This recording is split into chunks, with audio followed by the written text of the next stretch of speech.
ஹல்லேலூயா. நன்றி செலுத்துகிறோம், நன்றி செலுத்துகிறோம், நன்றி செலுத்துகிறோம். நன்றியோடுமே நாங்கள் துதிக்கிறோம், துதிக்கிறோம், துதிக்கிறோம், துதிக்கிறோம், துதிக்கிறோம், துதிக்கிறோம், ஸ்தோத்திரிக்கிறோம். உமக்கு நன்றி செலுத்துகிறோம். நன்றியோடுமே நாங்கள் துதிக்கிறோம் ஆண்டவரே.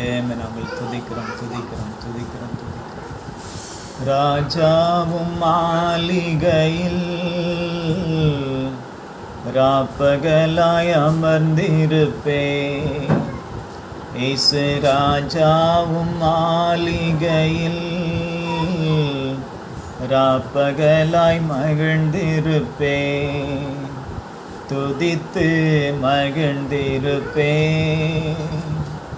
துயரம் மறந்திருப்பேன். உம்மை துதித்து மகிழ்ந்திருப்பேன். துயரம் மறந்திருப்பேன். ஆராதனை ஆராதனை அப்பா அப்பா உங்களுக்குத்தான் ஆராதனை ஆராதனை அப்பா அப்பா உங்களுக்குத்தான். என் பலனே என் கோட்டையே ஆராதனை உமக்கே. என் பலனே என் கோட்டையே ஆராதனை உமக்கே.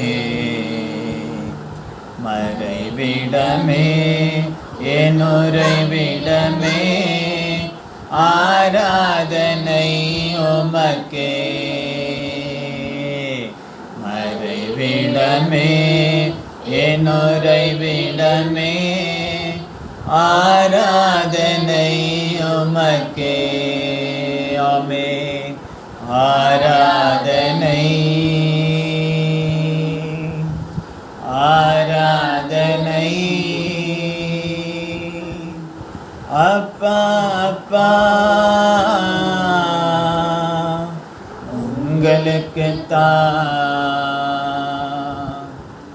ஆராதனை ஆராதனை அப்பா அப்பா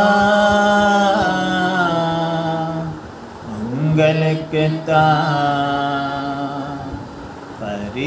பரிசுத்தமாக்கும் யெகோவா மெகாதீஸ் ஆராதனை உமக்கே. பரிசுத்தமாக்கும் யெகோவா மெகாதீஸ் ஆராதனை உமக்கே. உருவாக்கும் தெய்வம் யெகோவா ஓசேனா ஆராதனை உமக்கே. உருவாக்கும் தெய்வம் யெகோவா ஓசேனா ஆராதனை உமக்கே. ஆராதனை ஆராதனை அப்பா அப்பா உங்களுக்குத்தான் ஆராதனை ஆராதனை அப்பா அப்பா உங்களுக்குத்தான். சீர்படுத்தும் சிருஷ்டிகரே ஆராதனை உமக்கே. சீர்படுத்து சிருஷ்டிகரே ஆராதனை உமக்கே. ஸ்திரப்படுத்து துணையாளரே ஆராதனை உமக்கே. ஸ்திரப்படுத்து துணையாளரே, ஆராதனை உமக்கே. ஆராதனை ஆராதனை அப்பா அப்பா உங்களுக்குத்தான் ஆராதனை ஆராதனை அப்பா அப்பா உங்களுக்குத்தான். ராஜாவும் மாளிகையில் ராப்பகலாய் அமர்ந்திருப்பேன். இயேசு ராஜாவும் மாளிகையில் ராப்பகலாய் அமர்ந்திருப்பேன். துதித்து மகிழ்ந்திருப்பேன், துயரம் மறந்திருப்பேன். உம்மை துதித்து மகிழ்ந்திருப்பேன், துயரம் மறந்திருப்பேன். ஆராதனை ஆமென், ஆராதனை ஆமென். அப்பா அப்பா உங்களுக்குத்தான் ஆராதனை ஆராதனை. அப்பா அப்பா உங்களுக்குத்தான் ஆராதனை ஆராதனை. அப்பா அப்பா உங்களுக்குத்தான். தகப்பனே, நாங்கள் துதிக்கிறோம், நாங்கள் ஸ்தோத்தரிக்கிறோம். எங்களை உருவாக்கும் தெய்வம் யெகோவா ஓசேனுவே, எங்களை பரிசுத்தமாக்கும் யெகோவா மெக்காதீசுவே, எங்களை சீர்படுத்தும் சிருஷ்டிகரே, எங்களை சிறப்படுத்தும் துணையாளரே, என் பலனும் என் கோட்டையும் அரணும் அடைக்கலமானவரே, நாங்கள் துதிக்கிறோம் ஸ்தோத்தரிக்கிறோம். எங்கள் அன்பின் பரிசுத்த ஆவியானவரே, இந்த வேத பாடத்தை கூட நீர் கிருபையாய் மகிமையாய் ஆசீர்வாதமாய் நீர் தாம் எங்கள் மத்தியிலே போதகராக இருந்து எங்களுக்கு நடத்தி கொடுக்க வேணுமா நாங்கள் செபிக்கிறோம். தடைகள் எல்லாம் நீக்குங்க. தடைப்பட்ட தமது பிள்ளைகளை கொண்டு வாங்க. வந்திருக்கிற பிள்ளைகளும் ஆண்டவரே வாஞ்சையோடு அப்பா வேதத்தில் உள்ள மகத்துவங்களை அறிந்து கொள்ளும். எங்களுக்கு பிரகாசமான மனக்கண்களை நீர் தந்தருள வேண்டுமா. அருமை ரட்சகரும் மீட்பரும் ஆகிய இயேசு கிறிஸ்துவின் விளையாட பெற்ற நாமத்தில் செபத்தை ஏறெடுக்கிறோம் எங்கள் சிவனுள்ள நல்ல பிதாவே, ஆமென். கர்த்தர் அவ்விதமாய் செய்தபடினாலும் செய்ய போகிறபடினாலும் முறை ஸ்தோத்தரிப்போம். ஹல்லேலூயா. கர்த்தர் உங்களை ஆசீர்வதிப்பாராக.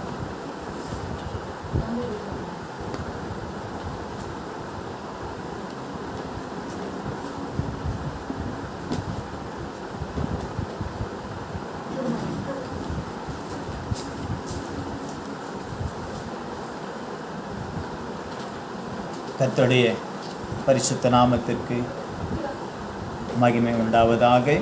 யாத்ராகமம் 3:12 நாம் வாசிக்கலாம். Exodus chapter 3 verse 12. யாத்ராகமம் 3:12. அதற்கு அவர், நான் உன்னோடே இருப்பேன். நீ ஜனத்தை எகிப்திலிருந்து அழைத்து வந்த பின் நீங்கள் இந்த மலையில் தேவனுக்கு ஆராதனை செய்வீர்கள். நான் உன்னை அனுப்பினேன் என்பதற்கு இதுவே அடையாளம் என்றார். ஆமென். கர்த்தருடைய பரிசுத்த நாமம் மகிமைப்படுவதாக. தேவனுக்கு ஆராதனை செய்ய வேண்டும் என்பது தேவன் நமக்கு கொடுத்த ஒரு கட்டளையாகவே அது இருக்கிறது. அதுவும் அவர் விரும்புகிறபடி ஆராதனை இருக்க வேண்டும். நம்முடைய இஷ்டத்தின்படி அல்ல, நம்முடைய விருப்பத்தின்படி அல்ல, அவருடைய விருப்பத்தின்படி அவருடைய நாமத்தை மைமைப்படுத்துவதற்காக நாம் அவரை ஆராதிக்க வேண்டும். என் துதியை நான் வேறொருவருக்கும் கொடேன் என்று சொன்னவர். ஆகவே அவருக்குரிய அந்த கனத்தை மகிமையை நாம் கொடுக்க வேண்டியவர்களாக இருக்கிறோம். ஆகவே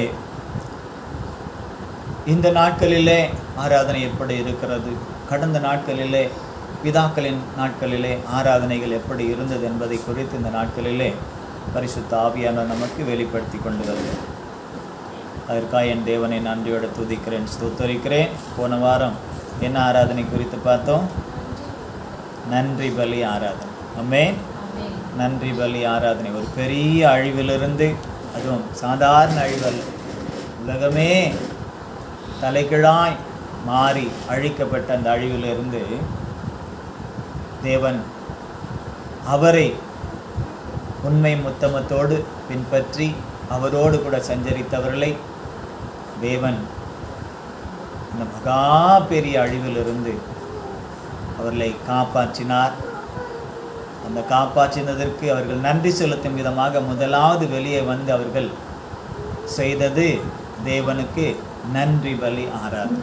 தேவன் சொல்லலை, ஆனால் சொல்லாமலேயே அவர்கள் செய்தார்கள். நன்றி என்பது கேட்டு வாங்கக்கூடியது அல்ல. நன்மையை பெற்றவர்கள் உடனே ஒரு நன்றியை சொல்கிறதுக்கு தயாராக இருக்கணும், எப்போவுமே தயாராக இருக்கணும்.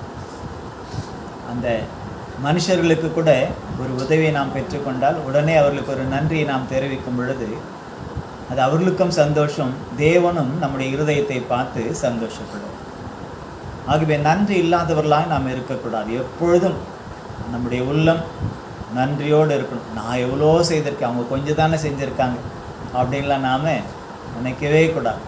ஒரு சிறிய உதவியை ஒருவரிடத்தில் நாம் பெற்றுக்கொண்டாலும் அதற்கு நாம் நன்றி. அது மனுஷனிடத்தில் மாத்திரமல்ல, மிருகங்களிடத்துலேருந்து கூட சில நேரத்தில் நமக்கு உதவிகள் வரும். மிருகங்களிடத்துலேருந்து கூட நமக்கு சில நேரத்தில் உதவிகள் வரும். அதற்கு கூட நாம் நன்றி உள்ளவர்களாக இருக்க வேண்டும். அதே போல் மிருகங்கள் கூட நமக்கு நன்றி உள்ளவைகளாக இருக்கின்றது, நாம் பார்க்கின்றோம். எத்தனையோ சம்பவங்களை சொல்லலாம். இப்போ கடந்த நாட்டில் நாம் பார்த்தோம் நன்றி பலி ஆராதனை. இன்றைக்கு நாம் பார்க்கலாம் ஆதியாகமம் 12வது அதிகாரம்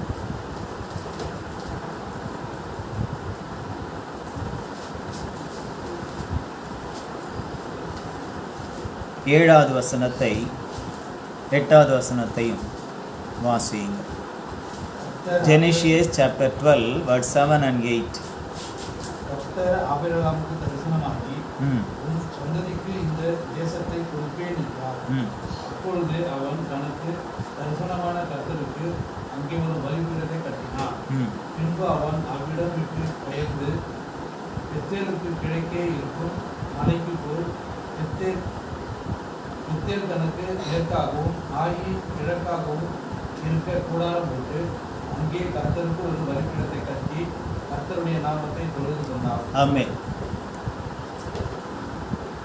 ஆபிரகாம்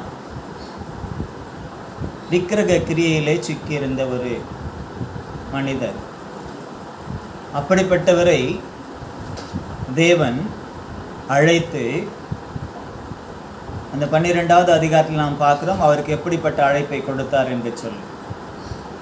1வது வசனத்தில் நாம் பார்த்தால் கர்த்தர் ஆபிரகாமை நோக்கி உன் தேசத்தையும் உன் இனத்தையும் உன் தகப்பனுடைய வீட்டையும் விட்டு புறப்பட்டு நான் உனக்கு காண்பிக்கும் தேசத்துக்கு போ. அது ஒரு கட்டளை. ஆனால் அந்த கட்டளையை பார்க்கும் பொழுது கொஞ்சம் கடினமான ஒரு கட்டளையாய்த்தான் அது இருக்கிறது. ஒரு மனுஷன், அதாவது தன் இனத்தோடு தன்னுடைய உறவுகளோடு தன் தாய் தகப்பனோடு தன்னுடைய அதாவது சொந்தமாக இருக்கக்கூடிய அந்த இடத்தை விட்டு, சொந்த பந்தங்களை விட்டுட்டு, நமக்கு சொந்தமாக இருக்கிற ஒரு வீட்டை விட்டுட்டு, நம்முடைய உறவுகளை விட்டுட்டு, தாய் தகப்பனை விட்டுட்டு தனியே போகணும்னு நினைக்கும் பொழுது கொஞ்சம் சங்கடமாகத்தான் இருக்கும். நான் கூட முதல் முறை பாம்பேக்கு வரும் பொழுது சங்கடமாகத்தான் இருந்தேன். ஆனால் அந்த சங்கடங்கள் எல்லாம் மறைந்து கர்த்தருக்குள்ளே இன்றைக்கு மகிழும்படியாய் கர்த்தர் வைத்திருக்கிறார். அதற்காக என் தேவனை நன்றியோட துதிக்கிறேன், ஸ்தோத்திரிக்கிறேன். ஆபிரகாமுக்கு அப்படி இருந்திருக்கலாம். ஆனால் கர்த்தர் அழைக்கின்றார். அழைத்தவர் சொல்கிறார், நான் உன்னை பெரிய ஜாதியாக்கி உன்னை ஆசீர்வதித்து உன் பெயரை பெருமைப்படுத்துவேன், நீ ஆசீர்வாதமாய் இருப்பாய். உன்னை ஆசீர்வதிக்கிறவர்களை ஆசீர்வதிப்பேன், உன்னை சபிக்கிறவர்களை சபிப்பேன். பூமியில் உள்ள வம்சங்கள் எல்லாம் உனக்குள் ஆசீர்வதிக்கப்படும் என்றார். கர்த்தர் ஆபிரகாமுக்கு சொன்னபடி அவன் புறப்பட்டு போனான்.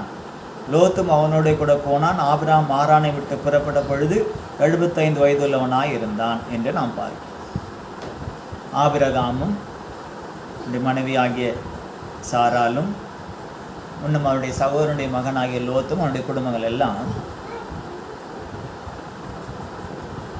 கர்த்தர் குறித்ததான் அந்த கானான் தேசத்திற்கு அவர்கள் கடந்து வருகிறார்கள்.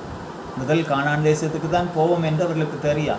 நான் உனக்கு காண்பிக்கும் தேசத்திற்கு போ அப்படின்னு தான் சொல்கிறேன். அங்கே வச்சு நான் உன்னை ஆசீர்வதி. அங்கிருந்து உனக்கு மாத்திரமல்ல, அங்கிருந்து உலகத்தில் இருக்கிற அத்தனை ஜாதிகளுக்கும் உன் மூலமாக உனக்குள் பூமியில் உள்ள வம்சங்கள் எல்லாம் உனக்குள் ஆசீர்வதிக்கப்படும். அந்த ஆபிரகாமின் ஆசீர்வாதம் தான் இன்றைக்கு நமக்கும் இருக்குது. அது எப்படி வந்தது? ஆபிரகாம் மூலமாக வந்த அந்த ஆசீர்வாதம் நமக்கு எப்படி வந்தது? அதுக்கு யார் காரணம்? இயேசு கிறிஸ்து தான் அதற்கு காரணம். ஆமென். ஆபிரகாமின் வழியிலே தோன்றின ஈசாக்கு, ஈசாக்கின் வழியில் தோன்றின யாக்கோபு, யாக்கோப்பின் வழியில் தோன்றின 12 முற்பிதாக்கள். அந்த 12 முற்பிதாக்களிலே ஒருவராகிய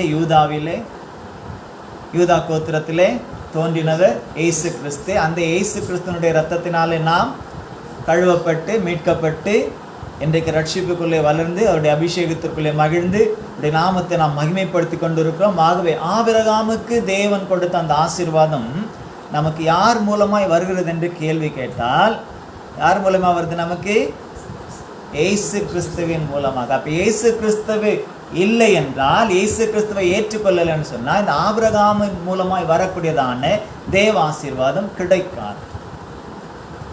அப்போ இயேசு கிறிஸ்துவை யாரெல்லாம் தன்னுடைய வாழ்க்கையிலே சொந்த இரட்சகராக ஏற்றுக்கொள்கிறார்களோ, சொந்த தெய்வமாக ஏற்றுக்கொள்கிறார்களோ, அவர்தான் எனக்கு எல்லாம் என்று யாரெல்லாம் பாட்டு மாத்திரம் பாடினா போதாது, எல்லாம் இயேசுவே எனக்கு எல்லாம் இயேசுவே அப்படின்னு எல்லாம் அவராய் இருக்க வேண்டும். அப்படிப்பட்ட விசுவாசத்தோடு இருக்கிறவர்களுக்கு ஆபிரகாமுக்கு எப்படிப்பட்ட ஆசீர்வாதத்தை எல்லாம் கர்த்தர் கொடுப்பேன்னு சொன்னாரோ அத்தனை ஆசீர்வாதமும் இயேசு கிறிஸ்துவின் மூலமாக நமக்கு கிடைக்கும். ஆமென்.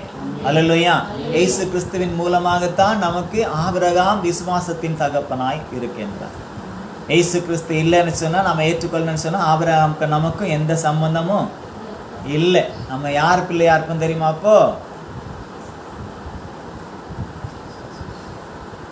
இந்த சந்ததி இல்லைன்னா வேற சந்ததி. அதுதான் ஆதாமின் 2 சந்ததி நம்ம ஏற்கனவே பார்த்தோம். ஒரு சந்ததியில் இப்படியே வருகிறது, நோவாவிலிருந்து மறுபடியும் ஒரு ஜெனரேஷன் ஆரம்பிக்கிறது. இன்னொரு சந்ததி காயின் மூலமாக வேறொன்றும் போய்கொண்டிருந்தது.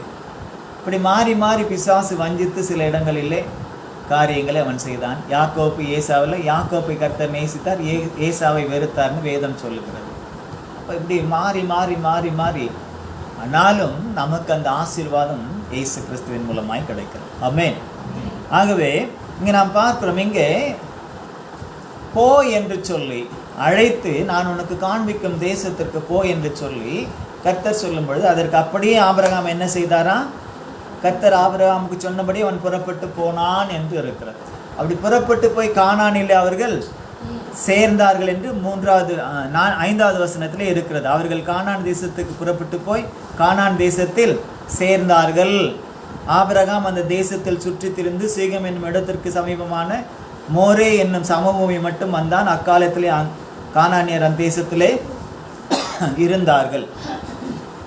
அப்போ போய் என்று சொன்ன கர்த்தர் எங்கே ஆபிரகாமுக்கு அவனுடைய தேசம், அவன் ஜன்ம தேசத்தில் இருந்து போன்னு சொன்னார், அங்கே தரிசனமாகி அதே தேவன் இப்போ மறுபடியும் எங்கே போன்னு சொன்னார், அந்த இடத்திற்கு ஆபிரகாம் வந்தபோது அந்த இடத்துல வந்து ஆபிரகாமோடு கூட கர்த்தர் என்ன செய்கிறார்? பேசுகிறார். அந்த இடத்திலும் கர்த்தர் வந்து தரிசனமாகிறார். கர்த்தர் ஆபிரகாமுக்கு தரிசனமாகி இன்னொரு வாக்குத்தத்தத்தை கொடுக்கிறார் பாருங்க. கொடுத்த வாக்குத்தத்தம் வேற. இப்போ 2வது கொடுக்குற 7வது வசனத்தில் ஒரு வாக்குத்தத்தம் இருக்கு. கர்த்தர் ஆபிரகாமுக்கு தரிசனமாகி, இப்போ இந்த தரிசனம் எங்கே கிடைக்குது? கானான். எங்கே கர்த்தர் போக சொன்னாரோ, எங்கே இருக்க சொல்கிறாரோ, அப்போ கர்த்தர் எங்கே போய் நம்மளை எங்கே இருக்க சொல்கிறாரோ அந்த இடத்துல நாம் இருக்கும் பொழுது தான் நமக்கு கர்த்தருடைய ஆசீர்வாதம் கிடைக்கும், வார்த்தைகளும் வாக்குத்தத்தங்களும் கிடைக்கும். அவர் விருப்பம் இல்லாமல், அவருடைய சொல் இல்லாமல், அவருக்கு கீழ்ப்படியாமல் நம்ம இஷ்டத்துக்கு நம்ம எங்கேயாவது இருப்போம்னு சொன்னால் நாம் பெற்றுக்கொள்ள வேண்டிய ஆசீர்வாதத்தை பெற்றுக்கொள்ள முடியாது. இப்போ பாருங்கள், இங்கே வந்தார். அந்நிய தேசம் தான் இது, ஜென்ம தேசம் அல்ல, சொந்த தேசம் அல்ல. இப்போ இங்கே வந்து கர்த்தர், இப்போ பாருங்கள், அங்கேயும் தரிசனமானார். இப்போ இங்கே வந்ததுக்கப்புறம் எங்கேயும் கர்த்தர், அப்போ கர்த்தர் ஆபிரகாமோடு கூட இருக்கின்றார். ஆமென். அப்போ ஆபிரகாமுக்கு தரிசனமாகி உன் சந்ததிக்கு இந்த தேசத்தை கொடுப்பேன் என்று சொன்னார். எந்த தேசத்தை? கானான். இப்போ இருக்கக்கூடிய அந்த இஸ்ரவேல் தேசத்தை வாக்கு பண்ணின கர்த்தர் அதை கொடுத்தாரா இல்லையான்னு பார்த்தா கொடுத்தார். அவர்களுக்கு கொடுத்தார். என்ன? கர்த்தருடைய வார்த்தைக்கு விரோதமாய் முரட்டாட்டம் பண்ணினவங்க அதற்குள்ளே போக முடியும். மற்றபடி அவர்களுக்கு கர்த்தர் செய்வேன் என்று சொன்னதை, தரிசனமாகி சொன்ன அந்த வாக்குத்தத்தத்தை நிறைவேற்றினார். உன் சந்ததிக்கு இந்த தேசத்தை கொடுப்பேன். அப்பொழுது அவன் தனக்கு தரிசனமான கர்த்தருக்கு அங்கே ஒரு பலிபீடத்தை கட்டினான். போன்னு சொன்னார், வந்துட்டான். இப்போ என்ன சொல்கிறார் அந்த இடத்துல? இந்த இடத்த யாருக்கு கொடுப்பேன்? உனக்கு கொடுப்பேன்னு சொல்லலை, உன் சந்ததிக்கே கொடுத்துட்டேன் அப்படிங்கிறார். பரம்பரையாக இது உனக்கு போய் சேரும்ப்பா, உன் சந்ததிக்கு போய் சேரும். அவங்க எங்கே சுற்றி திரிஞ்சாலும் இந்த தரிசனத்தை கர்த்தர் கொடுத்து சொன்னதுக்கு அப்புறம் இன்னொரு தரிசனத்தையும் கர்த்தர் கொடுக்கிறார். உன்னுடைய சந்ததி எகிப்து தேசத்தில் 400 ஆண்டுகள் அடிமையாக இருப்பார்னு சொல்கிறார். அதுக்கப்புறம் அடிமைப்படுத்தினவர்களை நான் தண்டித்து இவர்களை நான் மறுபடியும் இங்கே கொண்டு வந்து சேர்ப்பேன்னு சொல்கிறேன். அப்போது எத்தனை விதமான சந்ததிகள் நமக்குள்ளே கடந்து போய், அல்லது எந்த சந்ததி அதற்குள்ளே வர வேண்டும் என்று கர்த்தர் தீர்மானித்து இருக்கிறாரோ அந்த சந்ததியை அவர் யாருக்கு வாக்கு கொடுத்தாரோ அவர் மூலமாய் நிறைவேற்றும். ஆமென். இப்போ நமக்கு தேவன் வாக்கு கொடுத்திருக்கிறார், நித்திய ஜீவனை கொடுப்பேன். யார் மூலமாக கொடுத்திருக்கிறாரு? இயேசு கிறிஸ்து மூலமாக. இப்போ இயேசு கிறிஸ்துவின் மூலமாக நமக்கு நித்திய ஜீவனை கொடுப்பேன்னு சொன்னால் நிச்சயமாய் கொடுப்பேன். ஆபிரகாமுக்கு சொன்னதே கர்த்தர் கொடுத்திருக்கிறார் இல்லையா? கொடுத்திருக்காரா? நமக்கு கண் முன்பதாக இன்றைக்கும் இருக்கு. அப்போ இயேசு சொன்னதையும் நமக்கு தருவார். அது இந்த கானான் அல்ல, இந்த பூமிக்குரிய கானான் அல்ல, அது பரம கானான். ஆமென். அப்போ அந்த பரம கானானிலே என்ன உண்டா? நித்திய ஜீவன் உண்டு. ஆமென். நிரந்தரமான ஒரு வாழ்க்கை, நித்தியமான ஒரு வாழ்க்கை. அந்த வாழ்க்கைக்கு நாம் நடந்து கொள்ள வேண்டிய சில வழிமுறைகளை இங்கே ஆபிரகாம் இடத்துல கற்றுக்கொள்ள வேண்டும். அதே நேரத்தில் அந்த கட்டளைகளுக்கு கீழ்ப்படிவது மாத்திரமல்ல, தனக்கு வாக்கு கொடுத்த கர்த்தரை, நம்ம வாக்குத்தத்த ஆராதனை எல்லாம் நடத்துகிறோம் இல்லையா? எல்லா சபைகளிலும் நடத்துவாங்க இல்லையா? அந்த மாதிரி ஆபிரகாமுக்கு வாக்கு கொடுத்தார். நாம் என்ன செய்வோம்? வாக்குத்தத்த ஆராதனை கம்பல் பண்ணி வாங்கன்னு சொன்னாதான் என்ன செய்வோம்? வீட்டிலையே இருந்து ஆராதிங்கன்னு சொன்னால் கூட நல்லா படுத்துக்கிட்டு ஒய்யாரமாக சும்மா போட்டு விட்டுட்டு வேறு மாதிரி காரியங்களை பண்ணிக்கிட்டு இருப்போம். அது நல்லா தெரியும். கர்த்தரை ஏமாற்ற முடியாது இல்லையா? ஆசீர்வாதம் கிடைக்குமா கிடைக்காதுன்னு நம்மளுக்கே தெரியும். ஆனால் இங்கே பாருங்கள், நீ என்ன, நான் உனக்கு வாக்கு கொடுத்துருக்கேன்ப்பா, எனக்கு நன்றி சொல்லுன்னு கர்த்தர் சொல்லவே இல்லை. நமக்கு சில நேரத்தில் சொல்ல வேண்டியிருக்கு. ஆராதனையில் கையை உயர்த்தி கர்த்தரை ஸ்தோத்திரிங்க, அல்லேலூயா சொல்லுங்க, ஆமேன்னு சொல்லுங்க அப்படின்னு சொல்ல வேண்டியிருக்கு. அப்படியெல்லாம் இருக்கவே கூடாது. அவருடைய வார்த்தையை நாம் பெற்றுக்கொள்ளும் பொழுது நம்முடைய உள்ளம் மகிழ்ந்து அதுவாக பொங்கி வார்த்தையாய் வெளியே வர வேண்டும். அதுவாக வார்த்தையாய் வெளியே வர வேண்டும். என்ன வார்த்தை? நன்றி சொல்லக்கூடிய வார்த்தையாக, அவருடைய நாமத்தை மகிமைப்படுத்தி ஆராதிக்கக்கூடிய வார்த்தையாக. தாவீதுக்கு அது ரொம்ப கை வந்த கலை. அதனால்தான் பாடி பாடி பாடி பாடி பாடி அவர் ஆராதித்தார். ஓடிக்கொண்டே பாடிக்கொண்டே ஆராதித்தார்னு சொன்னால் அது யாருன்னு சொன்னால் தாவீது தான். நம்ம உட்காந்துக்கிட்டு ஆராதிக்கிறதுக்கு கஷ்டமாக இருக்குது.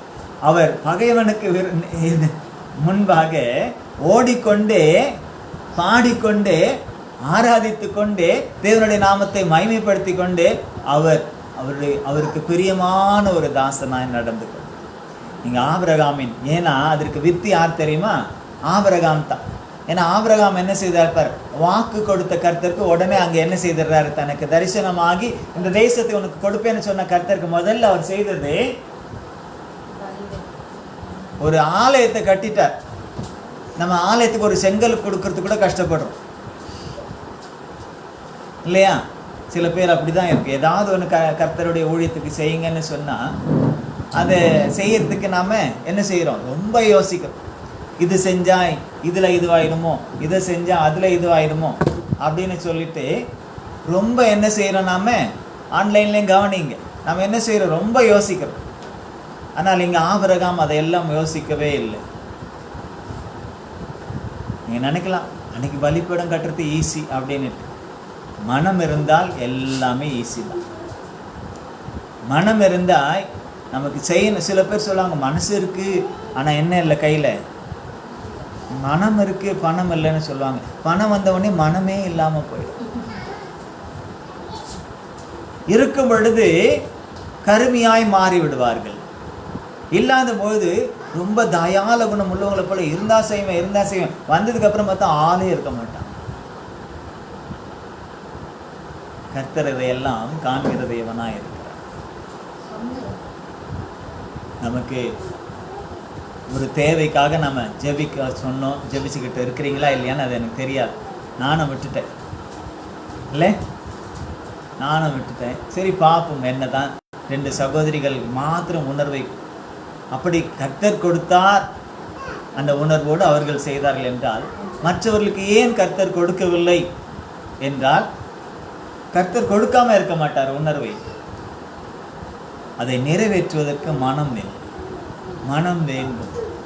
மனம் இருக்கோ இல்லையோ, மனம் இருக்கணும். மனம் இருந்து நாம் ஜெபம் பண்ண மனசார. அதனால தான் அவர் சொன்னார், மனப்பூர்வமாய் கொடுக்கிறவனிடத்துல கேட்டு கூட வாங்கப்பா அப்படின்னு. எப்படி மனப்பூர்வமாக இருக்கங்கிட்ட கேட்டு கூட வாங்கன்றார். மோசே கிட்ட சொல்கிறார், மனப்பூர்வமாக கொடுக்கிறவர்கிட்ட கேட்டு வாங்க. மனப்பூர்வம் இல்லையே அவங்களை கண்டுக்காத விட்டுரு. அவங்களுக்கு அந்த ஆசீர்வாதத்தை அனுபவிக்க தெரியும். அதன் மூலமாக வரக்கூடிய ஆசீர்வாதத்தை அவர்களுக்கு பெற்றுக்கொள்ள தெரியும். ஒரே தகப்பனுடைய பிள்ளைகள், தாய் தகப்பனுடைய பிள்ளைகள் ஆபேலும் காயினும். ஒருத்தன் மனசார செஞ்சால் கர்த்தர் அதை அங்கீகரித்து ஆசீர்வதித்தான். ஒருத்தன் மனசு இல்லாமல் செஞ்சால் ஆசீர்வாதம் இல்லை. அதனால அவனுக்கு கோபம் வந்துருச்சு. அப்போ எங்கே மனம் இருக்கோ சொல்லுவாங்க, மனம் இருந்தால் ஆமாம் என்ன மார்க், நம்முடைய ஜீவ மார்க்கம். வசனம் அப்படி தான் சொல்லுது, ஜீவ மார்க்கத்தை எனக்கு தெரியப்படுத்தினரே என்று சொல்லி. இப்போ இங்கே வாக்குத்தத்தத்தை கொடுத்த உடனே ஆபிரகாம் என்ன செய்கின்றார், ஒரு பலிபீடத்தை, ஒரு ஹால்டரை கட்டிட்டார். கட்டிட்டு என்ன செய்கிறாராம், தனக்கும் ஒரு கூடாரத்தை போட்டுட்டு, தனக்கு கூடாரம் போட்டார், கர்த்தருக்கு பலிபீடம் கட்டினார். கூடாரம் பெருசா பலிபீடம் பெருசா? கூடாரம் துணியினால கட்டி முடிச்சிருவாங்க கூடாரவாசிகள். நீங்கள் பார்த்துருக்கலாம், உங்களுக்கு நல்லா தெரியும். அம்புவெளியில் இந்த ஈரானிஸ்னு ஒருத்தருங்க இருந்தாங்க, தெரியும் இல்லையா? இப்போ இருக்காங்கன்னு நினைக்கிறேன். அந்த கும்பல் இருக்காங்கல்ல? ஆமாம், அதிகமாக இருக்கும். ஆழம் வாங்கினா வாட்டம் சட்டமாக இருப்பாங்க. ஆள் பார்த்தா அப்படி நடக்கும்போதே தெரியும், அடித்து கீழே தள்ளுறவன். ஆணாக இருந்தாலும் பெண்ணாக இருந்தாலும் அப்படி தான். ஆனால் அவங்க வீட்டை போய் பார்த்தீங்கன்னா கூடாரமாய்த்தான் இருக்கும். தனக்கு கூடாரத்தை போட்டாலும் கர்த்தருக்கு, கவனிங்க இங்கே, கர்த்தருக்கு கற்களினாலே பலிபீடத்தை கட்டி. ஆமென், ஹல்லேலூயா. கூடாரம் போடுறது ஈஸியாக, கல்லால் கட்டுறது, அதுவும் செங்கல் கூட இல்லை, கருங்கல்லால் கட்டுறது ஈஸியாக. அதுவும் உளியெல்லாம் படவே கூடாதான். கர்த்தருக்கு பலிபீடம் கட்டும் பொழுது உளி வச்சு செதுக்கிறதோ, உளி வச்சு இது பண்ணுறதோ, கால் படுத்தோ, கைப்படுத்தோ எதுவுமே இருக்கக்கூடாது. அந்த மாதிரி இதுவே இருக்கக்கூடாது. அந்த காலத்தில் அப்படி கர்த்தர் அவர்களை நடத்தினார், பலிபீடத்தை கட்டினார். யாரும் சொல்லலை, எந்த பிரசங்கிமாரும் அவருக்கு பிரசங்கம் பண்ணலை. இன்னைக்கு எத்தனையோ பிரசங்கங்கள் நம்ம கேட்டாலும் கூட நம்முடைய மனசு எப்படி இருக்கு, கற்பாறையில் விழுந்த விதையை போல, முச்செடியின் மத்தியில் விழுந்த விதையை போல, வழி அருகே விதைக்கப்பட்ட விதையை போல. இதெல்லாம் என்ன செய்யுது, விதை விழுந்தது, ஆனால் பலன் இல்லை, பலன் கொடுக்கல. நல்ல நேரத்தில் விழுந்தது தான் என்னாச்சு, பலன் கொடுத்தது. இங்கே அவர் ஒன்றும் சொல்லலை, வாக்கு கொடுத்தார். அதுவும் உனக்கு இப்போ கொடுத்துட்டப்பா, பட்டா எழுதி உனக்கு கொடுத்துறப்பான்னு கூட சொல்லலை. உன் சந்ததிக்கு இதுப்பா, இந்த தேசத்தை உன் சந்ததிக்கு கொடுப்பேன்னு சொன்னார். உடனே அவரை தொழுது கொண்டார் என்று இருக்குது. அங்கே கர்த்தருக்கு ஒரு பலிபீடத்தை கட்டி கர்த்தருடைய நாமத்தை தொழுது கொண்டார். கர்த்தருடைய நாமத்தை தொழுது கொண்டான்.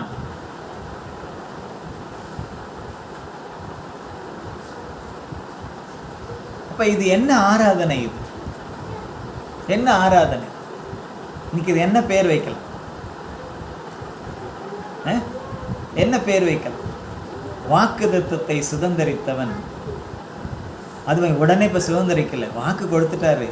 ஆனால் அதை விசுவாசித்தான் இல்லையா? விசுவாசம் இருந்ததுனால தானே உடனே பலிபீடத்தை கட்டி அவர் தொழுது விட்டார். அப்போ இது என்ன ஆராதனை? விசுவாசமுள்ள ஆராதனை. வாக்குத்தத்தத்தை பெற்றுக்கொள்றது பெருசு இல்லை, வாக்குத்தத்தத்தை விசுவாசித்தால் தான் ஆராதிக்க முடியும். நம்ம ஆராய்ச்சிட்டு தான் அதுக்கப்புறமா வாக்குத்தத்தத்தை பெற்றுக்கொள்றோம். ஏற்கனவே கொடுத்துட்றாரு, இருந்தாலும் நம்ம ஆராதித்து அதுக்கப்புறமா வாக்குத்தத்தத்தை நாம் சுதந்திரித்துக்கணும். ஆனால் இங்கே வாக்குத்தத்தத்தை அவன் பெற்றுக்கொண்டு அவன் ஆராதிக்கின்றான், தொழுது கொள்ளுகிறான். அவன் மட்டுமா தொழுது இருப்பான்? அவன் கூட யாரெல்லாம் இருந்தாங்களோ எல்லாருமே. அப்ப என்ன சொல்லி தொழுது இருப்பாங்க? என்ன சொல்லி தொழுது இருப்பாங்க? என்ன சொல்லி தொழுது இருப்பாங்க? எல்லாருக்கும் என்ன சொல்லியிருப்பார் ஆபிரகாம்? ஐயோ, அதாவது எனக்கு கேட்டேன், கர்த்தர் சொன்னி என் சந்ததிக்கே கொடுத்துட்டாரு. கேட்க கூட இல்லைல்ல, நான் கர்த்தர் சொன்னதுக்கு அப்படியே கீழ்ப்படிஞ்சு போப்பான், நான் உனக்கு காண்பிக்கும் தேசத்துக்கு போ, நான் உன்னை பெரிய ஜாதியாக்கி உன்னை ஆசீர்வதித்து உன் பேரை பெருமைப்பட. அதான் முதல்ல வாக்குத்தத்தம். ஆனால் இப்போ இங்கே வந்த உடனே என்ன சொல்லிட்டாரு? உனக்கு மட்டும் இல்லை, உன் சந்ததிக்கே அப்படின்ட்டார். சந்தோஷமா இருக்கா இல்லையா? சந்ததினா இப்போ ஆராதனாவோடு முடிஞ்சு போவாது. ஆராதனாக்கு குழந்தை பிறகு, காலேப்புக்கு குழந்தை பிறகு, நாம் அப்போல்லாம் இருப்போமோ இருக்க மாட்டோமோ அது தெரியாது. ஆனாலும் அதை விசுவாசிக்கக்கூடிய அந்த விசுவாசம் இருக்குப்பா, அந்த அதை நம்பக்கூடிய அந்த விசுவாசம் இருக்கு பாருங்க. அந்த விசுவாசம் என்ன ஆகுதுன்னா இங்க ஆராதனையாய் மாறுகிறது. அப்ப நாம் ஆராதிக்கும் பொழுது எதற்காக ஆராதிக்கிறோம், எப்படி ஆராதிக்கிறோம் என்பது முக்கியம். இப்ப இங்க ஆபிரகாமை கேட்டா, ஏன்பா திடீர்னு இங்க வந்த உடனே பலிபீடம் கட்டி தேவனுக்கு பலிபீடம் கட்டி தொழுது கொள்றேன்னு கேட்டா, எனக்கு ஒரு வார்த்தையை கொடுத்துருக்காருப்பா, இது எனக்கு இல்லை, என் சந்ததிக்கே கொடுத்துருக்கிறார். அவர் செய்வார், சொன்னதை செய்கிறவர் என் தேவன். இப்போ எனக்கு சொன்னார், காண்பிக்கும் தேசத்துக்கு போன்ட்டாரு, வந்துட்டேன். இப்போ வந்த உடனே முதல்ல உன்னை பெருமைப்படுத்துவேன், ஆசீர்வதிப்பேன் அப்படின்னு சொன்னார். உனக்குள்ளே எல்லாம் ஆசீர்வதிக்கப்படுன்னு சொன்னார். இங்கே வந்த உடனே அந்த கீழ்ப்படுதலுக்கு இன்னொரு பரிசா என்ன ஆகிப்போச்சு? அந்த கீழ்ப்படிதலோடு கூட விசுவாசமும் சேர்ந்தது இல்லையா? இல்லைன்னா கேட்டிருப்பேன் இல்லையா, எங்கே போக சொல்கிறீங்க, எதுக்கு போக சொல்கிறீங்க, ஏன் போக சொல்கிறீங்க, இங்கே என்ன எனக்கு குறைவாக இருக்குது, இங்கே தான் எனக்கு எல்லாம் இருக்குது, அப்பா இருக்காங்க, அம்மா இருக்காங்க, சொந்த அண்ணன் இருக்கான், தம்பி இருக்கான், மனைவி இருக்கா, எல்லாரும் உற்றார் உறவினர் நிஜன பந்துக்கள் எல்லாரும் இங்கே இருக்காங்க. இதைப்படி நான் வேறு எங்கே போயிட்டு நான் சந்தோஷமாக இருப்பேன். சில பேருக்கு ஊரை விட்டு வர்றதுக்கு மனசு வர மாட்டேங்குது இல்லையா? ஊர் இங்கே இருந்தாலும் ஊருன்னு ஊர் மேலே அடிச்சுக்குது இல்லையா? இல்லையா? என்னதான் நம்மளை இங்கே பாம்பேயில் வச்சுருந்தாலும் ராத்திரி தூங்கும் போது கூட ஊரை நினைக்காம தூங்குறோம். எப்படியும் நினச்சிடுறோம், எப்படியும் நினச்சிடுறோம். ஒரு நாளைக்கு ஒரு முறையாவது நினைக்காம காலம் போகிறதில்லை. ஆனால் அங்கே போனால் ஒன்றும் இல்லை. எங்கே நம்மை வைத்திருக்கிறார்? அப்போது எல்லாம், அதாவது ஆபிரகாமுக்கு எதுவும் இல்லைன்னு சொல்லக்கூடிய அளவுக்கு எல்லாமே இருந்தது இல்லையா? அவங்க அப்பா வீட்டில் எதுவுமே இல்லாத என்ன பரதேசியாக அவர் ஒன்றுமே இல்லை ஆண்டியாவாக இருந்தார். எல்லாமே இருக்கத்தான் செய்தது. என்ன ஒரே ஒரு குறை, அவருக்கு பிள்ளை மாத்திரம் இல்லை, அது எல்லாம் இருந்தது. ஆனாலும் கர்த்தர் சொன்ன உடனே எத்தனையோ தெய்வங்களை உருவ வழியிலே அவர் பார்த்துருக்கிறார். இதெல்லாம் கடவுள் தெய்வம்னு சொல்லியிருக்காங்க. ஆனால் ஒன்றும் அது அவரோடு கூட பேசுனது கிடையாது. இப்போ உருவமே இல்லாமல் ஒரு சத்தம் மாத்திரம் கேட்கிறது, பேசுகிறார், நம்மோடு கூட உறவாடுகிறார் அப்படின்னும் பொழுது அவருக்கு ரொம்ப பிடிச்சி போகுது. இதுகளெல்லாம் நான் எத்தனையோ முறை பார்த்துருக்கேன், கொண்டிருக்கேன், வணங்கியிருக்கேன். ஒரு நாள் கூட என்கிட்ட என்ன செய்யலை, பேசவே இல்லை. வச்ச இடத்துல அப்படியே தான் இருக்குது. அதுவும் நாங்களும் தான் வச்சோம். ஆனால் இப்போது என்னோடு கூட பேசுகிறவர் அவர் நல்ல விஷயங்கள் எல்லாம் எனக்கு சொல்லி கொடுக்கிறார், வாக்குத்தத்தங்களை கொடுக்கிறார், எங்கே இருந்தால் எனக்கு ஆசீர்வாதம்னு எனக்கு சொல்கிறாரு. அப்படி அவருடைய வார்த்தையை நம்பி விசுவாசித்து கடந்து வந்து இப்போ இன்னொரு வாக்குத்தத்தத்தை அவர் பெற்றுக்கொள்ள முடியும். முதல்லயே விசுவாசம், இப்போ இன்னும் விசுவாசம் அதிகரிக்கிறது ஆபிரகாமுக்கு. ஆமென், அல்லேலூயா. ஏன்னா அது சொல்லும் பொழுது ஆபிரகாமுக்கு பிள்ளையே இல்லை. எத்தனை வயசு அப்போ? 75 வயசு. 25 வருஷத்துக்கு அப்புறம் தான் பிள்ளையே பிறக்குது. ஆனா பிள்ளை இல்லாத சூழ்நிலையிலே உன் சந்ததிக்கு கிடைக்கணும் போது விசுவாசிக்கிறார். ஒண்ணுமே இல்லை, ஆனா கர்த்தர் சொல்றார் இருக்கிறது என்று சொல்லி. ரோமர்ல கூட நம்ம வாசிக்கிறோம், இல்லாதவைகளை இருக்கிறது என்று அழைக்கிற தேவன் நம்முடைய தேவன். ஒருத்தனை அப்படிதான் ஒரு முறை ஒரு வீட்டில் போயிட்டு இதை சொல்லி நான் ஜெபம் பண்ணேன், இல்லாதவைகளை இருக்கிறது போல் அழைக்கிறேன். அவர் உடனே கேட்டார், கர்த்தருக்கே இல்லையா அப்படின்ட்டு. நான் சொன்னேன், கர்த்தருக்கு இல்லை, கர்த்தருக்கு இல்லாதது என்று எதுவுமே இல்லை. இல்லாதது என்று நாம நினைக்கிறோம் இல்லையா, இல்லாதது என்று நாம் நினைக்கிறோம் இல்லையா, அதிலே இல்லாதது என்று இருக்கக்கூடியதுலேயே இருக்கிறது என்று சொல்லி அழைத்து நமக்கு கொடுக்கிற தேவன். ஆமென். இப்போ ஆபிரகாமுக்கும் சாராளுக்கும் இல்லை, கற்பம் செத்து போச்சு, இவருக்கும் வயசாகி போச்சு அப்படின்னு நம்ம பார்க்குறோம். உங்களுக்கு அனுப்பிக்கிட்டே இருக்கேன், நீங்கள் படிக்கிறீங்களா என்னன்னு தெரில. இப்போ அதுதான் ஓடிக்கிட்டு இருக்கு. ஆபிரகாமை குறித்து தான் இப்போ டெய்லி அந்த செய்தி உங்களுக்கு வசனம் தினந்தோறும். அந்த வசனத்தை படித்தாலே விசுவாசங்கள் தன்னால் வரும். அதை ஒரு நாளைக்கு அதை ஒவ்வொரு வசனத்தை டெய்லி மனப்பாடம் பண்ணாலே விசுவாசம் வந்துடும், தன்னால் வந்து. விசுவாசத்திற்கு எந்த அளவுக்கு பிரயோஜனமாக இருக்கிறது அந்த வசனங்கள், அந்த வார்த்தைகள். இப்போ ஆபிரகாமுக்கு நாம் பார்க்குறோம், இல்லாத சூழ்நிலை ஒன்றும் இல்லை, ஆனால் கர்த்தர் சொன்னதை விசுவாசிக்கிறது மாத்திரமல்ல, விசுவாசத்தோடு ஆராதிக்கின்றார். அல்லேலூயா, அல்லேலூயா. முதல்ல அவர் செய்யட்டும், அதுக்கப்புறம் நான் ஆராதிக்கிறேன்னு சொல்றவங்க எல்லாம் இருக்காங்க.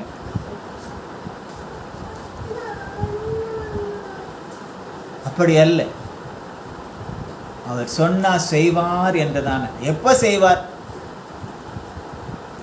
எந்த நேரத்தில் செய்வார், ராவு காலத்தில் செய்வாரா, யமகண்டத்தில் செய்வாரா அப்படியெல்லாம் கேட்கல. அவர் செய்வார், சொன்னதை செய்கிற தேவன். ஆமென். அவர் சொல்லிட்டார்னா அவர் வாயிலிருந்து விருதாவாய் வந்ததும் இல்லை, விருதாவாய் செல்வதும் இல்லை. அப்ப எந்த காரியத்துக்காக வார்த்தையை அனுப்புகிறாரோ அந்த வார்த்தையை நமக்குள்ளே அவர் நிறைவேற்றுகிற தேவனாய் இருக்கிறார். அது வாக்குத்தத்தமுள்ள வார்த்தை என்று சொன்னால் எப்பொழுது நிறைவேற்றுமோ அதை அப்பொழுது நிறைவேற்றும். நாம் விசுவாசிக்கணும், வேற ஒன்றும் செய்ய வேண்டாம். இப்பவே செஞ்சிருங்க அப்பா, உடனே சொன்னவொடனே இப்பவே செஞ்சிருங்கன்னா அப்படி மந்திரம் போட்டு ஏதோ அப்படி இப்படின்லாம் வர வைக்கிறவர் தேவன் தேவன் அல்ல, இல்லையா? அவர் எதை செய்தாலும் எப்படி செய்ய வேண்டுமோ அதற்கான காரிய காரணங்கள் என்னவோ அப்படி செய்கிற தேவன். அப்போ இங்கே தனக்கு தரிசனமாகி போய் என்று சொல்லி வந்த இடத்துல மறுபடியும் தரிசனமாகி சந்ததிக்கான வாக்குத்தத்தத்தை கொடுத்தவரை சந்ததி இல்லாத நேரத்திலேயே என்ன செய்துட்டார்? இவர் விசுவாசித்து ஒரு பலிப்பிடத்தையும், ஒரு ஆலயம் கட்டுவதை போல ஒரு பலிப்பிடத்தையும் கட்டி என்ன செய்துட்டாரு? ஆராதிக்கின்றார், தொழுது கொள்கிறார். அவர் மட்டும் அவரோடு இருக்க எல்லாரும் சேர்ந்து தான் ஆராதித்திருப்பார், எல்லாரையும் ஆராதிக்க வச்சிருப்பார். சாரால் கூட கேட்டிருக்கலாம், என்னங்க சந்ததிக்குன்னு சொல்கிறார், நமக்கு தான் சந்ததியே இல்லையே, நம்மளாம் தான் கேட்போம் இல்லையா? கேட்காமலாம் இருப்போம். சொன்னால் அப்படியே நம்பிடுதா? ஒன்றுமே இல்லையே, ஏதாவது இருந்துட்டு சொன்னால் கூட பரவாயில்ல, எதுவுமே இல்லை, இனிமேல் நமக்கு பிறக்குன்ற நிச்சயமும் இல்லை அப்படின்ற சூழ்நிலைகள் தான் இருக்கிறது. உலகம் அப்படி தான் சொல்லும். சில நேரத்தில் டாக்டர்களே கைவரித்து விடுவார்கள், இனி உங்களுக்கு ஒன்றுமே இருக்காது என்று சொல்லும். ஆனால் இருக்காது என்ற வார்த்தை, இல்லை என்ற அந்த வார்த்தை கர்த்தருடைய அகராதியிலே இல்லவே இல்லை. யார் கைவிட்டாலும், யார் இல்லை என்று சொன்னாலும் தேவன் ஒரு காலம் அப்படி சொல்லுகிற தேவன் அல்ல. ஆகவே தேவ பிள்ளைகளாகி நாம நம்முடைய வாயிலிருந்து இல்லை என்ற சொல்லை எப்பவுமே இல்லாமல் செய்து விட வேண்டும். சில நேரத்தில் உண்மையை தான் சொல்லுவோம், இருக்காது. அப்போ என்ன செய்யணும்? கர்த்தர் கொடுப்பார்னு சொல்லி பழகட்டும். தருவார் அல்லது வரும், கர்த்தர் கொண்டு வருவார். அப்படி நாம விசுவாசத்தில் சொல்லி சொல்லி சொல்லி பழக பழக கர்த்தர் அதை ஆமேன் என்று சொல்லி ஆசீர்வதிப்பார். இப்போ இல்லை இல்லை தானே, சந்ததியே இல்லை. ஆனால் இப்போ அவர் விசுவாசத்தோடு ஆராதிக்கே செய்துட்டார். ஒரு பெரிய ஸ்தோத்திர கூட்டம் வைக்கிற மாதிரி நம்ம ஸ்தோத்திர கூட்டம் வச்சா ஏதாவது கொஞ்சம் பிரியாணி செஞ்சு சாப்பிட்டு ஆமேன்னு போட்டுருவோம். அவர் அதை செய்யலை. கர்த்தருக்கென்று ஒரு பலிபீடத்தை கட்டி அவர் தொழுது கொள்ளுகிறார், அவருடைய நாமத்தை தொழுது கொள்ளுகிறார். கர்த்தர் சும்மா இருப்பாரா? அவர் ஆராதனையை விரும்புகிற தேவன், துதியின் மத்தியிலே வாசம் செய்கிற தேவன். ஆமென். சும்மா இருப்பாரா?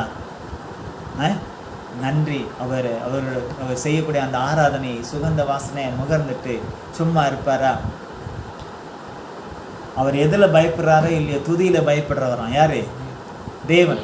அப்போ ஆபிரகாம் தொழுது கொண்டான்னு சொன்னால் என்ன சும்மா அப்படி விழுந்து எழுந்திருப்பார்னு நினைக்கிறீங்களா? இப்போ அதாவது கர்த்தருடைய நாமத்தை தொழுது கொண்டார். இப்போ நம்ம பாடணும், என் பலனே, என் கோட்டையே, என்னை சீர்படுத்துபவரே, ஸ்திரப்படுத்துபவரே, என்னை உருவாக்கினவரே, என்னை பரிசுத்தப்படுத்துகிறவர் நம்ம பாடி ஆராதிச்சோம் இல்லையா? அதை போல தேவனுடைய நாமத்தை மகிமைப்படுத்த கர்த்தர் ஆபிரகாமுக்கு செய்ய நினைத்ததை அவர் செய்து முடித்தார். காலங்கள் கொஞ்சம் உருண்டு போனது, ஆனாலும் ரொம்ப டயர்ட் ஆயிடுச்சு. ஆனாலும் என்ன ஆயிப்போச்சு? கர்த்தர் ஒரு நாளும் தான் சொன்னதை நிறைவேற்றாமல் இருக்க மாட்டார் என்றதான அந்த விசுவாசம் உறுதியாக இருந்ததுனால அவருக்கு முதல்ல செய்ய தோன்றினது ஆராதனை. ஆமென். சில பேர் ஆராதனைக்கு வராமல் இருக்கிறதுக்கு காரணம் என்ன? விசுவாசம் குறைஞ்சி போச்சுன்னு அர்த்தம். ஆராதனைன்னு சொன்னாலே சலிப்பாக இருக்கிறதுக்கு காரணம் என்ன? விசுவாசம் இல்லைன்னு அர்த்தம். ஆராதனைக்கு லேட்டாக வர்றதுக்கும் காரணம் என்ன? விசுவாசம் ரொம்ப டவுன் ஆயிடுச்சு, சார்ஜ் கம்மி ஆயிடுச்சுன்னு அர்த்தம். சார்ஜ் ஃபுல்லாக இருந்துச்சுன்னா, விசுவாசம் ஃபுல்லாக இருந்தால் ஊருக்கு முன்னால் வந்து உக்காந்துட்டு என்ன செய்வாங்க? ஆவியில் நிறைஞ்சிடும். நான் அப்படியெல்லாம் பார்த்துருக்கேன். நான் விசுவாசியாயன் சபையில் இருந்த பொழுது பாஸ்ட் வர மாட்டார், பாஸ்டமாக வந்திருக்க மாட்டாங்க. வந்து அங்கே முன்னால் ஒரு 1/4 மணி நேரம், அரை மணி, சில பேர் 1 மணி நேரத்துக்கு முன்னால் கூட, சில பேர் நைட்டே வந்து தங்கிட்டு காலைல மடமடன்னு சீக்கிரமாக எழுந்து உக்காந்து துதிச்சுக்கிட்டே இருப்பாங்க. அவங்க இருக்கிற இடம் அனலாக இருக்கும். ஆவியில் நிறைஞ்சு தேவனை துதித்து கொண்டே இருப்பார்கள். ஆவியில் நிறைஞ்சு தேவனை துதித்து கொண்டு அவங்க பக்கத்தில் யார் போய் உட்காந்து அவங்களும் அந்நிய பாஷையை பேசி அபிஷேகத்தில் நிறைஞ்சிருவாங்க. ஆனால் நம்ம பக்கத்தில் யாருன்னா உட்காந்தா இருக்கிற அபிஷேகமும் போயிடும். உண்மை தானே? ஏன்னா நம்ம அப்படி நடந்துக்கிறோம். ஆராதிக்கக்கூடிய நேரத்தில் எதெல்லாம் செய்யக்கூடாது அதெல்லாம், அதாவது சில பேர் தப்பை சரியாக செய்வாங்க. எப்படி? தவற சரியாக செய்வாங்க, சரியானதை தவறாக செய்வாங்க. நம்ம எந்த கூட்டத்தில் இருக்கோம்? ரெண்டுமே தப்பு தானே. தப்பை சரியாக செய்யறதும் சரியானதை தப்பாக செய்யறதுமே ரெண்டுமே தவறு. சரியானதை சரியாய் செய்ய வேண்டும். ஆமென். அல்லேலூயா. அதற்காக நாம் என்னெல்லாம் பிரயாசப்படுகிறோம், அதற்காக நாம் என்னெல்லாம் எப்படியெல்லாம் ஜெபிக்கிறோம், அதற்காக நாம் என்னெல்லாம் எப்படியெல்லாம் செயல்படுகிறோம் என்பது நமக்கு ரொம்ப முக்கியம். நடந்த சம்பவம் இது, கவனிங்க. ஒரு பாட்டியம்மா, ரொம்ப வயசான ஒரு பாட்டியம்மா, அவங்கக்கிட்ட ஒரே ஒரு பால் கறக்கிற மாடு இருந்தது. அப்போது அந்த பால் கறக்கிற மாட்டை வேறு ஏதோ ஒரு மாடு முட்டி அது வயிற்றை கிழிச்சு குடலெல்லாம் அப்படியே வெளியே தொங்குது. அப்போ என்ன செய்யறதுன்னு தெரியல. ஆனால் அந்த பாட்டியம்மாவுக்கு விசுவாசம் உண்டு கர்த்தர் மேலே. அந்த அம்மா என்ன பண்ணியிருக்காங்க, அந்த குடலெல்லாம் எடுத்து உள்ளே தள்ளிட்டு ஊசி நூலை வச்சு நல்லா தேய்ச்சிட்டு எண்ணெய் பூசி கர்த்தர் சுகமாக்கிட்டார் அப்படின்ட்டாங்க. சரியா போச்சு, மாடு எழுந்து நடந்து போச்சு. நடக்குமா? எனக்கு சாப்பிட தானே தெரியும், இப்படியெல்லாம் செய்ய தெரியுமா? அதுக்கு உண்மையாலுமே நடந்த கதை தான், கதை இல்லை, இது நடந்த சம்பவம். அதே போல ஒரு ஆராதனை ஸ்தலத்துக்கு போகிறதுக்கு ஒரு சின்ன மலை குன்று போல இருக்கிறத சுற்றி சுற்றி போக வேண்டியிருந்தது. அப்போது அதுவும் ஒரு வயசான அம்மா தான். அவங்க அது அந்த அந்த குன்று இல்லைன்னு சொன்னால் சீக்கிரமாக போயிடலாம் ஆராதனை இடத்துக்கு, சர்ச்சுக்கு. அப்போ இப்போ சுற்றி போக வேண்டியிருக்கிறதுனால இவங்களுக்கு ஒரு நாள் பிரசங்கம் கேட்டாங்களாம். மலையை பார்த்து தள்ளுண்டு கடலில் போய் விழுன்னு சொன்னால் அது என்ன ஆகும்? அப்படியே பெயர்ந்து போய் விழும், கடலில் போகும் அப்படின்ன மாதிரி. இவங்க அதை பார்த்து அந்த வசனத்தை கேட்டதுக்கப்புறம் இவங்க அந்த குன்றை பார்த்து சொன்னாங்க, இயேசுவின் நாமத்தினாலே உனக்கு நான் கட்டளை கொடுக்குறேன், இங்கிருந்து நீ அப்புறம் போ. அது அன்னைக்கு போல. இப்படியே அவர்கள் போகும்போதெல்லாம் அந்த அந்த இடத்த கடந்து போகும்போதெல்லாம் சொல்லிக்கிட்டே இருந்திருக்காங்க. கடைசியில் ஒரு நாள் வந்தது, 1 ஆண்டுகள் கழித்து ஒரு நாள் வந்தது. கவர்மெண்ட்லேருந்து ஒரு டெண்டர் வந்ததாம், அந்த இடத்த அந்த மலையை உடைச்சி அங்கே ரோடு போடணும் அப்படின்னு சொல்லிட்டு. தாமதித்தாலும் தம்முடைய பிள்ளைகளுடைய விசுவாசத்தை கர்த்தர் ஏதாவது ஒரு விதத்தில் அவர் உறுதிப்படுத்துவார், செயல்படுத்துவார். ஆமென், அல்லேலூயா. அந்த அம்மாவுக்கு எவ்வளோ சந்தோஷம் இருக்கும். 1 வருஷமாக நான் விசுவாசத்தோடு போன்னு சொன்னேன், கர்த்தர் அனுப்பிட்டார். அது எங்கே போச்சியா? கடலில் போய் விழுன மாதிரி கடற்கரையில் போயிட்டு அந்த அந்த அலைகள் உள்ளே வெளியே வராத அளவுக்கு போடுவாங்க இல்லையா, அந்த இடத்துக்கு போயிருக்கு. இப்போது வார்த்தையினுடைய வசனத்தினுடைய சரியாக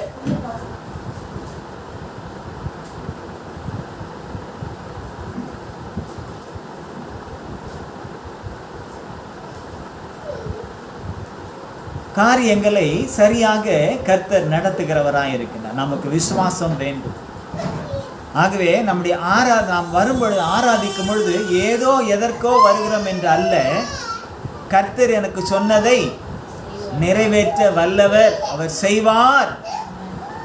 செய்யும்போது பார்த்துக்கலான்னு இல்லை, அவர் சொன்னா செய்துட்டார்னு அர்த்தம். அவர் சொல்லிட்டா செய்துட்டார்னு அர்த்தம். அப்போது ஆனால் என்ன, நமக்கு தான் காரியங்கள் அவசரமாக எல்லாமே ஃபாஸ்ட்டாக போயிடணும்னு நினைப்போம்.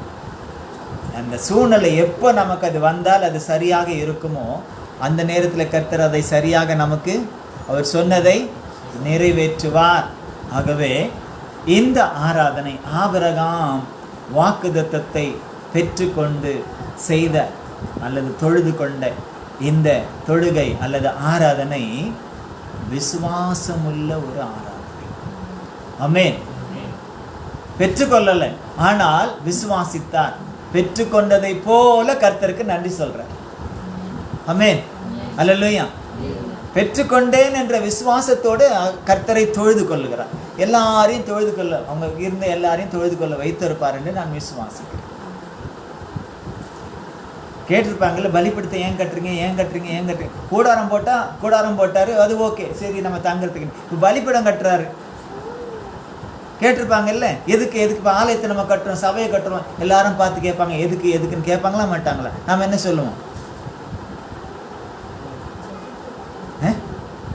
எதுக்கு கட்டுறீங்க சபையை, எதுக்கு கட்டுறீங்க ஆலயத்தை அப்படின்னு கேட்டால் என்ன சொல்லுவோம்? எதுக்கு கட்டுவாங்க? சில நேரத்தில் சொல்லவே தெரியாது நம்மளுக்கு.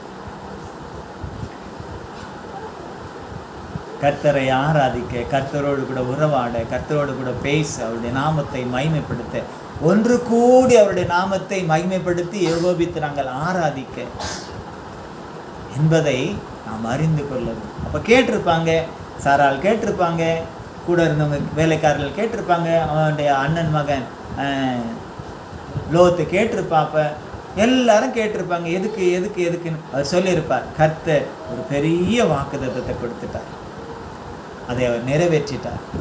அதற்காக அவருக்கு நான் என்ன செய்கிறேன்? விசுவாசத்தோடு அவரை நான் அவர் சொன்னதை செய்வார் என்ற விசுவாசத்தோடு நான் ஆராதிக்கிறேன். ஏன்னா அப்போ சொன்னதை எனக்கு நிறைவேற்றினார். போப்பா, உனக்கு நான் காண்பிக்கும் தேசத்துக்குன்னு சொன்னார், கொண்டு வந்து சேர்த்துட்டாரு. இப்போ இந்த இடத்த சொந்தமாக்குவேன் உன் சந்ததிக்குன்னு சொல்லிட்டார், அதையும் செய்வார். இன்னும் என்னெல்லாம் எனக்கு செய்யணும்னு நினைக்கிறா எல்லாத்தையும் செய்வார்.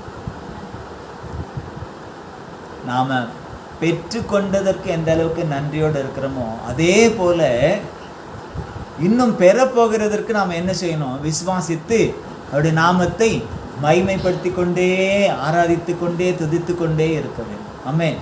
அப்படி செஞ்சு பாருங்க, நம்முடைய வாழ்க்கை மிகுந்த ஆசீர்வாதமாக இருக்கும். அல்லேலூயா.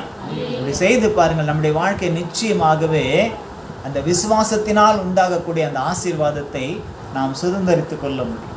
ஆபிரகாமும் அவனுடைய சந்ததியும் அப்படித்தான் சுதந்தரித்தார்கள். நம் கண்முன் இப்பொழுதும் அந்த சுதந்திரம் இருக்கிறது. ஆபிரகாமுடைய அந்த விசுவாசத்தினால் தொழுது கொள்ளப்பட்ட அந்த ஆராதனையினுடைய அந்த ஸ்தலம் இன்றைக்கும் இருக்கிறது, சாட்சியாக இருக்கிறது. அந்த தேசம் சாட்சியாக இருக்கிறது. உலகத்தின் மத்தியில் இன்றைக்கும் அது சாட்சியாக, மற்ற எல்லா தேசங்களை காட்டிலும் அது சிறியதாக இருந்தால் விசேஷமானதாய், வல்லரசு நாடுகள் மத்தியில் அது விசேஷமானதாய் இருக்கிறது. இடம் என்னமோ சின்னது தான், ஆனால் அதனுடைய விசேஷம் பெரியது. அங்கிருந்து வந்த ஆசீர்வாதங்கள் பெரியது. அங்கிருந்து உலகத்திற்கே வந்த ஆசீர்வாதங்கள் பெரியது. அநேக கண்டுபிடிப்புகள் எல்லாம், நிறைய கண்டுபிடிப்புகள் எல்லாம் யார் கண்டுபிடிச்சாங்கன்னு நினைக்கிறேன்? எல்லாம் கர்த்தருடைய பிள்ளைகள், தேவனுடைய பிள்ளைகள் தான், ஆபிரகாமின் சந்ததியில் வந்த பிள்ளைகள் தான். உலகத்தில் நிறைய ஆசீர்வாதங்கள் நாம் பயன்படுத்தி கொண்டிருக்கக்கூடிய அநேக ஆசீர்வாதங்கள் எல்லாமே கர்த்தருடைய பிள்ளைகள், ஆபிரகாமின் சந்ததியில் வந்த அந்த பிள்ளைகள் தான் நிறைய கண்டுபிடிச்சிருக்காங்க. இதை யாரும் மறுக்க முடியாது. எந்த மார்க்கத்தை சார்ந்தவங்களாக இருந்தாலும் இதை என்ன செய்ய முடியாது? மறுக்கவே முடியாது. நீங்கள் வேணா வீட்டில் போயிட்டு கூகுளில் தட்டி பாருங்க, மின்சாரத்தை கண்டுபிடித்தது யார், டெலிவிஷனை கண்டுபிடித்தது யார், கம்ப்யூட்டரை கண்டுபிடித்தது யார், இன்னும் எதெல்லாம் இந்த கண்ணாடி, இந்த மொபைலு, இன்னும் என்னெல்லாம் இப்படி உட்கார்ற சேர், ஒரு சின்ன குண்டு, நம்ம இந்த சேஃப்டி பின் சொல்கிறேன்ல, அந்த சேஃப்டி பின்னை கூட கண்டுபிடிச்சது யாருன்னு போய் பாரு. நமக்கு எதெல்லாம் நமக்கு இது யார் கண்டுபிடிச்சிப்பாங்கன்னு தெரியுமா? கொஞ்சம் கூகுளில் தட்டினாலே வந்துடும், ஃபுல்லாக வந்துடும். யார் கண்டுபிடிச்சாங்க? அந்த சேஃப்டி பின் அவர் கண்டுபிடிக்கும் போது அவருக்கு என்ன நேர்ந்தது, எப்படி கண்டுபிடிச்சார்? ஹலோ அப்படின்னு சொல்கிறோமே, இந்த ஹலோ யார் பேர்? யார் பேர் ஹலோ? கண்டுபிடிச்சவருடைய மனைவி பேர். பார்த்துருக்கியோ? நான் தான் சொன்னேன்னா அவங்களுக்கு. ஆனால் என்னைக்கு இப்போ நாம் அவர் மனைவியை தான் கூப்பிட்டு இருக்கோம். ஒவ்வொரு முறையும் ஃபோனை எடுக்கும் போதெல்லாம் அவர் ஒரே முறை கூப்பிட்டுட்டு அவர் போயிட்டாரு. ஆனால் நாம் ஒவ்வொரு முறையும் என்ன செய்கிறோம்? அவரை நினைக்கிறது இல்லை, அவர் மனைவியை நினைக்கிறோம். தெரிஞ்சோ தெரியாமலோ ஃபோன் கண்டுபிடிச்சவருடைய மனைவியை தான் என்னைக்கு வரலாம் கூப்பிட்டுருக்கட்டும். அவங்க ஒரு வேளை இலைப்பாறுதலுக்குள்ளே போயிருந்தா அவங்க நினைப்பாங்க, போயாமல் ஒரு நாளைக்கு எத்தனை ஆளோ போகும். நான் நினைக்கிறேன் இயேசுவின் பெயரை உச்சரிக்கிறத விட இந்த அலோ பொறுத்து நிறைய இருக்கும்னு நினைக்கிறேன், இல்லையா? அது எல்லாரும், யார் வேணாலும், சின்ன பிள்ளைங்கள்லேருந்து பெரியவங்க வரலாம், எந்த கேட்டகரியை சார்ந்தவங்களாக இருந்தாலும் சரி, ஃபோனை எடுத்தால் முதல்ல யார் பேரை தான் சொல்லணும்? கண்டுபிடிச்சவருடைய மனைவி பேரை சொல்லி தான் மற்ற காரியத்தை செய்கிறாங்க. இல்லைன்னா கேட்குறாங்க, ஒரு அலை சொல்லக்கூடாதா? அந்த அம்மாவை கூப்பிடணும்னு சொல்கிறாங்க. நம்முடைய விசுவாசம் தேவனை மகிமைப்படுத்தக்கூடியதாக இருக்கணும்.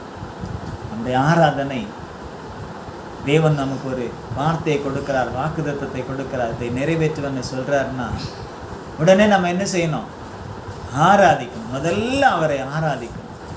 விசுவாசத்தோடு சொல்லிட்டாரா, அவர் செஞ்சிருவார், செய்துட்டார் அப்படின்னு ஸ்தோத்தரித்து அவரை ஆராதிக்கும் பொழுது அது அப்படியே நமக்கு உண்டாகும். ஆமென். ஆபிரகாம் அன்றைக்கு விசுவாசத்தோடு ஆராதித்தார். அன்றைக்கு அவருக்கு சொந்தம் இல்லை, ஆனால் இன்றைக்கு அது சொந்தம். யாருக்கு? அவருடைய சந்ததிக்கு சொந்தமாய் கொடுப்பேன்னு. இன்னைக்கு அவருடைய சந்ததிக்கு சொந்தம். அவர் மூலமாய் அந்த சந்ததியின் மூலமாய் யூதா கோத்திரத்தில் தோன்றின இயேசுவின் மூலமாய் நமக்கும் அந்த ஆசீர்வாதம் சொந்தம். நமக்கும் அது சொந்தம் என்று சொல்லக்கூடிய அளவுக்கு இருக்கிறது. ஆமென். அல்லேலூயா. ஆகவே இந்த கானானை வாஞ்சிப்பதை விட, இந்த நாட்டை, இங்கே இருக்கக்கூடிய உலகத்தில் இருக்கக்கூடிய எந்த கானானை, இந்த இஸ்ரவேல் தேசத்தை வாஞ்சிப்பதை விட பரம கானானை வழிநடத்தி கொண்டு போவதற்காக பரம கானானை நமக்கு வைத்து அந்த நித்திய ஜீவனை, நித்திய ஆசீர்வாதத்தை, நிரந்தர வாழ்க்கை கொடுக்க முடியாத அங்கே ஸ்தலத்தை ஆயத்தம் பண்ணி கொண்டிருக்கிறாரே, அந்த ஸ்தலத்திற்கு போவதற்கு நம்ம கண்ணை மூடிக்கிட்டு விசுவாசிக்கணும். கண்ணை மூடிக்கிட்டு விசுவாசித்து டெய்லி அதை நினச்சி ஏன்னா வேலை நடந்துக்கிட்டே இருக்கு, அவர் டெய்லி செஞ்சுக்கிட்டு இருக்கார். நாமளும் டெய்லி என்ன செய்யணும்? அவருக்கு ஸ்தோத்திரம் பண்ணிக்கிட்டே இருக்கணும். ஆமென். டெய்லி அவரை ஆராதித்து கொண்டே இருக்கணும். சபையாய் கூடி வரும்போது அவரை ஆராதிக்கணும் விசுவாசத்தோடு. அந்த கானானுக்குள்ளே நான் போக போகிறேன், எனக்காக அவர் ஸ்தலத்தை ஆயத்தம் பண்ணி கொண்டிருக்கார், அங்கே நான் போக போகிறேன், எனக்கானது அங்கே இருக்கிறது என்ற அந்த விசுவாசத்தோடு நாம் ஆராதிப்போம் என்று சொன்னார். அந்த ஆராதனை நம்மை பரம கானானுக்குள்ளே நடத்துச்சு. ஆமென். விசுவாசமுள்ள ஆராதனை. இதுபடி தான் நம்முடைய ஆராதனையும் விசுவாசமுள்ளதாக இருக்க வேண்டும். நம்மை ஒப்பு கொடுப்போம். ஆண்டவரே, இப்படிப்பட்ட விசுவாசத்தை எனக்கு நிறைவாய்த்தார். எல்லா சூழ்நிலையிலும் நீர் சொன்னதை அப்படியே விசுவாசித்து நீர் எப்பொழுது அதை செய்வீர் என்று கேட்காமல் நீர் செய்யும் வரையிலும் நான் விசுவாசித்து அதை நான் பெற்றுக்கொள்ள, ஒருவேளை என் சந்ததிக்காய் இருந்தாலும் அதை நான் விசுவாசிக்க, என் சந்ததியினுடைய சந்ததிக்காய் இருந்தாலும் அதை நான் விசுவாசிக்க எனக்கு கிருபை தான். என்னை ஒப்பு கொடுக்கிறேன். விசுவாசத்தை துவக்கிறவரும் அவர் தான், முடிக்கிறவரும் அவர் தான். ஆகவே ஆண்டவரே, என்னிலே விசுவாசத்தை நீங்கள் வர்த்திக்க செய்யுங்கன்னு சொல்லி எல்லாரும் ஒப்பு கொடுத்து நம்ம ஜெபிக்கலாம். தகப்பனே, நான் துதிக்கிறேன், ஸ்தோத்தரிக்கிறேன். உங்கள் அன்பின் கரத்தில் என்னை தாழ்த்தி ஒப்பு கொடுப்பேன். இந்த நாளிலும் கூட ஆபிரகாமினுடைய அந்த ஆராதனை தன்னுடைய சந்ததிக்கு கொடுத்தேன் என்று சொன்ன மாத்திரத்தில் நமக்கு ஒரு பலிபீடத்தை கட்டி தொழுது கொண்டார் என்று நாங்கள் பார்க்கிறோம். எவ்வளவு பெரிய விசுவாசமே! அந்த விசுவாசத்தை எங்களுக்கும் தாங்க. நாங்களும் உமக்கு செய்ய வேண்டியதான காரியங்களை ஆண்டவரே நாங்கள் செய்வதற்கு அப்பா எங்களுக்கு உதவி செய்யுங்க. சபைக்காக, ஊழியத்திற்காக, ஊழியருடைய குடும்பங்களுக்காக, ஊழியக்காரர்களுக்காக ஆண்டவரே நீர் உணர்த்தக்கூடிய ஒவ்வொரு காரியத்தையும் அப்பா நாங்கள் பெற்றுக்கொள்வதற்கு, நாங்கள் சாட்சியாய் நிற்பதற்கு, நன்றியோடு நிற்பதற்கு, விசுவாசம் இல்லாத எல்லாமே பாவம் என்று சொல்லப்படுகிறது. விசுவாசம் இல்லாத கிரியைகள் அது செத்தது என்று சொல்லப்படுகிறது. ஆகவே ஆண்டவரே, எங்களுடைய எல்லா காரியங்களும் விசுவாசத்திலே இருக்கட்டும். நாங்கள் விசுவாசத்திலே எல்லாவற்றையும் பெற்றுக்கொண்டோம் என்றுதான் அந்த விசுவாசத்தோடு நாங்கள் ஒரு நாமத்தை மகிமைப்படுத்தி தொழுது கொள்ள ஆராதிக்க தொடர்ந்து பரிசுத்த ஆவியானவர் எங்களை நடத்துங்க. கூடி வந்திருக்கிற பிள்ளைகளை நடத்துங்க. ஆன்லைனில் பார்த்து கொண்டிருக்கிற பிள்ளைகளை நடத்துங்க. இன்னும் பார்க்க போகிறவர்களை அவ்விதமாய் நடத்தி ஆசீர்வதிக்க வேண்டும். அருமை இரட்சகரும் மீட்பரும் ஆகிய இயேசு கிறிஸ்துவின் விலையேற பெற்ற நாமத்தில் ஜெபத்தை ஏறெடுக்கிறோம். எங்கள் ஜீவனுள்ள நல்ல பிதாவே, ஆமென். என் ஆத்துமாவே, முழு உள்ளமே, என் ஆத்துமாவே கர்த்தர் செய்த மறவாது. நம்முடைய கர்த்தராகிய இயேசு கிறிஸ்துவினுடைய கிருபை, பிதாவாகிய தேவனுடைய அன்பு, பரிசுத்த ஆவியாருடைய அந்யோன்ய ஐக்கியம் நம் அனைவரோடும் எல்லா பரிசுத்தவான்களோடும் கூட இவரையும் மட்டும் தங்கி தரிப்பதாக. ஆமென். ஹல்லேலூயா. கர்த்தர் உங்களை ஆசீர்வதிப்பாராக. God bless you. Praise the Lord. Praise the Lord.